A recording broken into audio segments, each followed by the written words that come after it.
Film की शुरुआत एक छोटी सी बच्ची को दिखाने से हुई जो इस वक्त अपने झूले में लेटी हुई थी। अचानक घर का दरवाजा खुला और अंदर एक साया आ गया। वो साया खुद को बच्ची का डैड कह रहा था, जो धीरे धीरे बच्ची के झूले की तरफ बढ़ने लगा। बच्ची उसकी शक्ल देखकर डर गई, रोने लगती है, पर क्योंकि इस वक्त उसके आसपास कोई नहीं था तो बच्ची की आवाज सुन नहीं पाती। और तभी वो काला साया उस छोटी सी मासूम सी बच्ची को मार देता है। इसके बाद सीन शिफ्ट होकर आता है एक फैमिली पर, जिसमें 3 लोग थे, एक डैड और उसकी 2 बेटियां। हाल ही में उनकी गाड़ी का एक्सीडेंट हुआ था जिसमें उनकी मॉम मारी गई। यह बड़ी बेटी का नाम सैडी था और उनके डैड एक डॉक्टर थे। घर में इनकी मॉम की एक तस्वीर थी। तस्वीर में जो सूट उन्होंने पहना हुआ था, सैडी वो सूट स्कूल पहन के जाती है क्योंकि अपनी मॉम की वो बहुत करीब थी और आज उसे अपनी मॉम की बहुत याद आ रही थी। स्कूल आकर जब उसने अपना लॉकर खोला तो वहाँ एक गला सड़ा सेब और खराब दही पड़ा हुआ था। इससे पहले कि सैडी को समझ पाती, वहाँ कुछ लड़कियाँ आकर उसे परेशान करने लगती है। वो उनसे बचने की कोशिश करने लगी और इस धक्का मुक्की में वो खराब दही सैडी के कपड़ों पर गिर गया। तो मजबूरन उसे अपनी मॉम का ये सूट अब बदलना पड़ना था।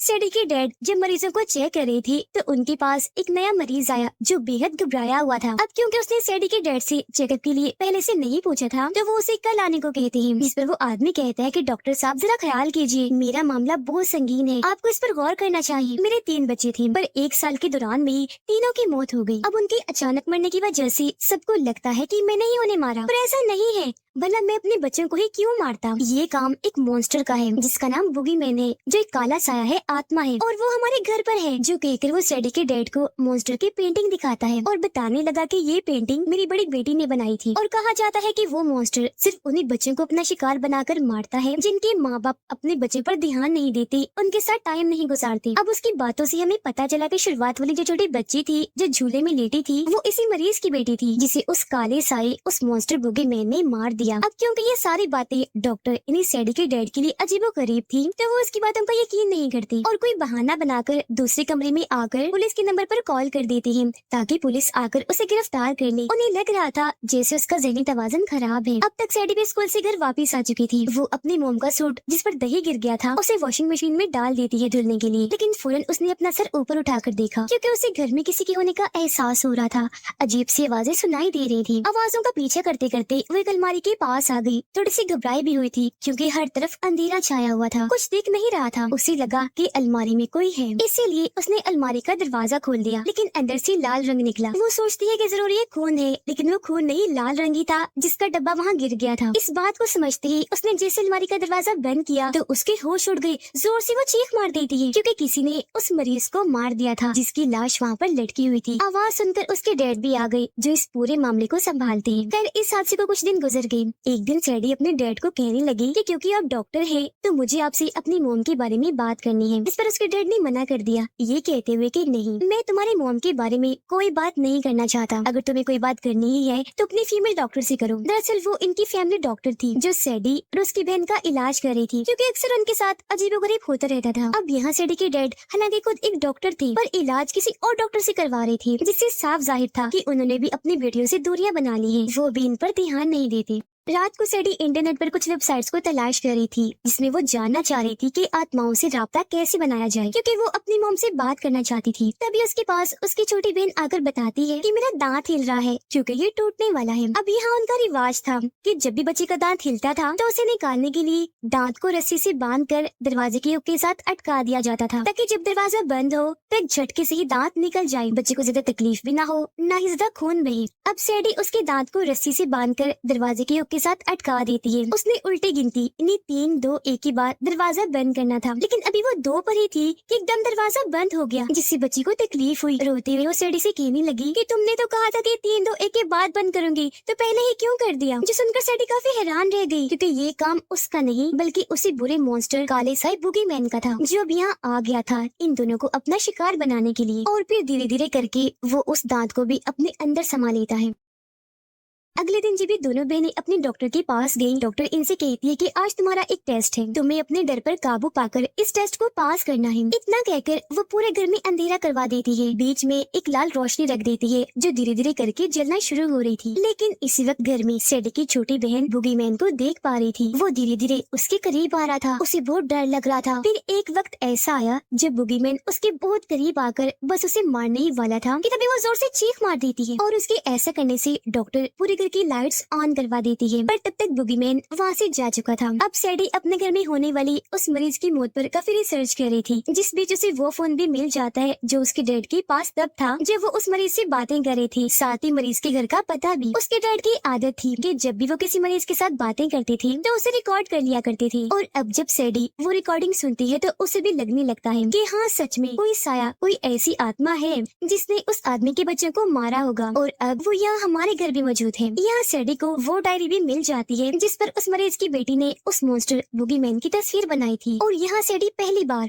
उस मॉन्स्टर को देख पाती है। ये तस्वीर वो अपनी बहन के पास लेकर गई, पूछती है क्या तुमने ऐसे किसी मॉन्स्टर को घर में महसूस किया या देखा है? उसकी बहन कहती है कि हाँ देखा है, मुझे क्योंकि डर लगता है तो मैं हमेशा अपने साथ बड़ी सी सफेद रोशनी वाली बॉल लेके सोती थी, पर मॉन्स्टर ने मेरे पास आकर उसे तोड़ दिया और तब मैंने उस मॉन्स्टर को महसूस किया और देखा था। इन दिनों सैडी बहुत परेशान थी, उसके घर में जो अजीबोगरीब चीजें चल रही थी उनकी वजह से, और अब क्योंकि उसके पास मरीज के घर का पता आ गया था तो वो फैसला करती है कि मैं वहाँ जाकर चेक करूंगी कि कहीं ये सारी आत्माओं भूतों का ताल्लुक वहाँ से जुड़ा हुआ तो नहीं है। जब ये वहाँ गई तो वहाँ बहुत सारी जली हुई मोमबत्तियाँ पड़ी हुई थी, पर क्योंकि यहाँ कोई नहीं था तो अपना फोन नंबर फ्रिज पर लेकर यहाँ से जाने लगी, लेकिन तभी उसके सामने एक औरत आ गई जो खुद को उस मरीज की वाइफ बताती है। सैडी से पूछती है कि तुम कौन हो और यहाँ क्या कर रही हो? सैडी जवाब देती है कि हमारे घर में पिछले कई दिनों से अजीबोगरीब चीजें हो रही हैं। कोई ऐसा साया है जो हमारे घर में आ चुका है और बार बार हमें जान से मारने की कोशिश करता है। जो बात सुनकर मरीज की वाइफ समझ गई कि इनके घर पर भी उस मॉन्स्टर बुगीमैन का साया है। यह सैडी उससे पूछती है कि मैं यहाँ इसलिए आई हूँ ताकि जान सकूं कि उस मॉन्स्टर से पीछा कैसे छुड़वाया जाए, तो आप हमारी मदद कीजिए, इसमें हमें क्या करना चाहिए? जो सुनकर मरीज की वाइफ जवाब देती है कि अफसोस ऐसा कोई तरीका नहीं है जिससे तुम उस मॉन्स्टर से बच सकती हो। वो कभी तुम्हारा पीछा नहीं छोड़ेगा, तुम जहाँ जहाँ जाओगी वो वहाँ ही आ जाएगा, और ये सिलसिला तभी खत्म होगा जब तुम जान से मारे जाओगे। उस मॉन्स्टर को बुगीमैन कहते हैं, जो तुम्हारे डर का फायदा उठाकर पहले तुम पर हावी होता है, फिर तुम्हारे ही फैमिली मेंबर्स की आवाजें निकालता है। अब जाहिर है इस वजह से जब तुम बहुत ज्यादा डर जाते हो तो वो तुम्हारी जान ही ले लेता है। पर हाँ, इसकी एक कमजोरी या कहीं की कमी है, और वो है रोशनी। रोशनी से इसे बहुत डर लगता है। उनकी ये बातें चल ही रही थी कि तभी यह सच में बुगीमैन आ जाता है, जिसे देखकर मरीज की वाइफ सैडी को कहती है कि खड़ी रहो, आराम से, हिलना नहीं। और अब जैसे उसने बुगीमैन पर गोली चलाई, मौका पाकर सैडी यहाँ से भाग जाती है। वो घर आ गई। काफी दिन गुजर जाने के बाद मॉन्स्टर इन्हें परेशान करना नहीं छोड़ता। कभी वो सैडी को परेशान करता है तो कभी उसकी बहन को। अब उसके डैड आकर कहते हैं, सैडी तुम्हारी मॉम का सामान बेचने का वक्त आ गया है, जिस पर वो ऐसा करने से मना कर देती है और अपनी मॉम का सारा सामान बेसमेंट में रखने के लिए आ गई, जहाँ उसे अपनी मॉम का लाइटर, सिगरेट और कुछ नशा मिलता है। काफी टाइम से क्योंकि सैडी परेशान थी तो उसका मूड ठीक करने के लिए उसकी दोस्तें कहती है कि सैडी क्यों ना आज रात हम पार्टी करें जिसमें हम खूब इंजॉय और मजे करेंगे, जिसके लिए वो मान गई। जैसे ही रात हुई उसकी सारी दोस्ती तैयार होकर पार्टी में आ जाती है। अब काफी देर तक तो इन्होंने खूब मजे किए, पर कुछ देर के बाद जब ये बोर होने लगे तो सैडी की एक दोस्त कहने लगी कि क्या तुम्हारे पास पीने का कोई ड्रिंक, शराब वगैरह है? इस पर सैडी कहती है, पीने के लिए शराब तो नहीं, लेकिन पीने वाला नशा है जिसे अब ये सब मिलकर पीने लगते हैं। अब जब सैडी की बारी आई, उसने ये नशा लिया तो वहाँ बैठे बुगीमैन को परेशानी होने लगी। नशा लेने की वजह से सैडी की हालत खराब हो गई, इसीलिए जब वो उल्टी करने गई तो उसके मुँह से वो रस्सी से लिपटा हुआ दांत निकलता है जो उसकी बहन के मुँह से टूटा था। ये बात उसने अपने दोस्तों से छुपाई। उसकी दोस्तें कहने लगी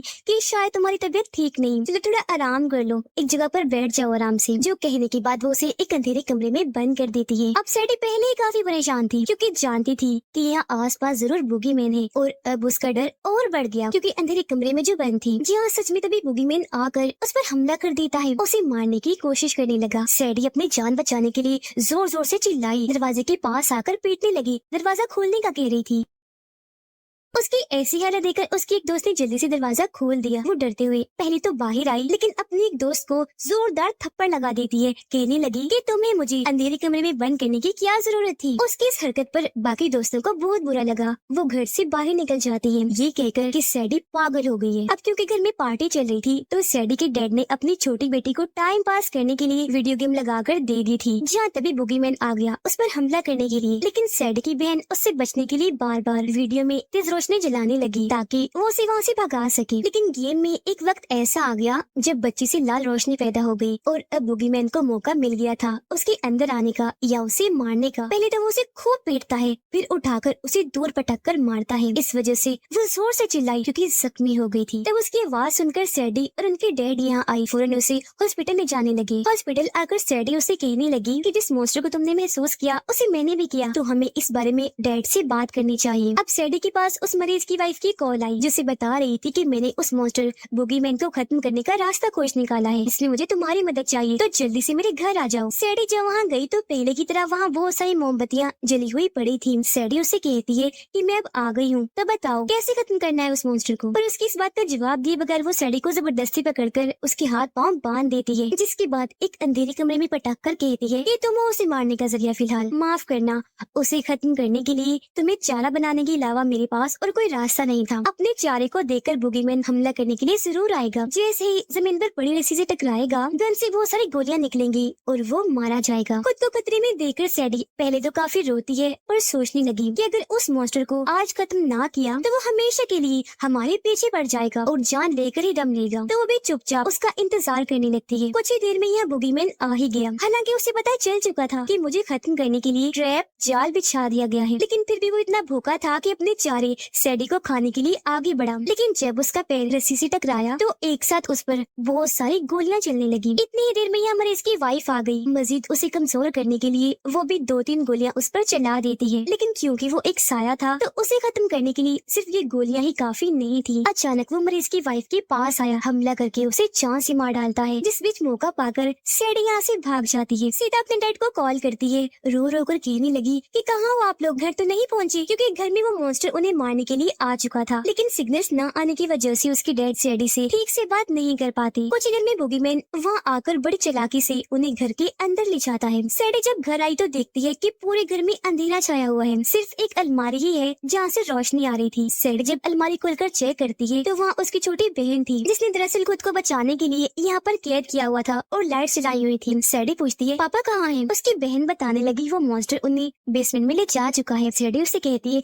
अच्छा ठीक है, तुम इंतजार करो, मैं पापा को देखने चाहती हूँ। और जब वो नीचे आई तो देखती है कि बुगीमैन ने इस पूरी जगह पर अपना कब्जा कर लिया है। सारी दीवारें काली हो गई हैं, साथ ही उनके डैड को भी अपने कब्जे में कर रखा है, वो बेहोश है। सैडी सोचती है कि शुक्र है एक बात अच्छी है कि वो मॉन्स्टर मरीज की वाइफ के घर से क्योंकि बहुत सारी गोलियां खाकर आया है, तो अब उसे मारना आसान होगा। हम अगर उसे मारकर और जख्मी कर दे तो सवाल ही पैदा नहीं होता कि वो मरने से बच जाए, उससे खत्म होते ही हम बच जाएंगे। ये सोचकर वो डंडा उठाती है, उसे मारने के लिए चली जाती है, लेकिन वो इतना ताकतवर था कि बड़ी आसानी से डंडे को पकड़ के तोड़ देता है। इसी बीच डंडे का एक छोटा सा टुकड़ा वहाँ बच गया जो नोकदार था और चाकू के तौर पर काम आ सकता था, लेकिन फिलहाल वो सैडी की पहुंच से बहुत दूर था। वो सोचती है कि मैं जल्दी से इसे उठाकर बुगीमैन के अंदर घुसा देती हूँ, लेकिन वो तब तक उसके जिस्म से जान निकालना शुरू हो गया था। पर इसी बीच उसके डैड जाग गए जो बुगीमैन को जोरदार धक्का देकर दूर हटा देते हैं। तभी यहाँ सैडी की बहन आई जिसके हाथ में एक स्प्रे था। बुगीमैन उसे देख चुका था और इसे अपना आसान शिकार समझकर हमला करने के लिए आगे बढ़ा, लेकिन सैडी की बहन को तब तक अपनी मोम का लाइटर मिल गया था। लाइटर जलाकर स्प्रे के जरिए उसने जैसे ही चिंगारी जलाई वहाँ काफी बड़ी आग की स्प्रे बुगीमैन पर लगने लगती है। अब एक तो वो वैसे ही आग से डरता था, ऊपर से रोशनी भी बन गई थी, तो वो हारता हुआ नजर आ रहा था। पर एक वक्त ऐसा आया जब स्प्रे खत्म हो गया, वहाँ अंधेरा छा गया, तो अब बुगीमैन इन्हें मारने वाला था। लेकिन यहाँ सैडी की बहन को पेट्रोल मिल जाता है, जिसे वो सारा का सारा बुगीमैन पर डाल देती है। खुशकिस्मती से लाइटर चल पड़ा, जिसे ऑन करके ये बुगीमैन पर छोड़ देते हैं। पेट्रोल ने जैसे आग पकड़ी पूरे ही बुगीमैन को आग लग जाती है और वो जलकर भस्म हो जाता है। यहाँ आखिरकार इस आत्मा शैतान मॉन्स्टर बुगीमैन का खात्मा हुआ,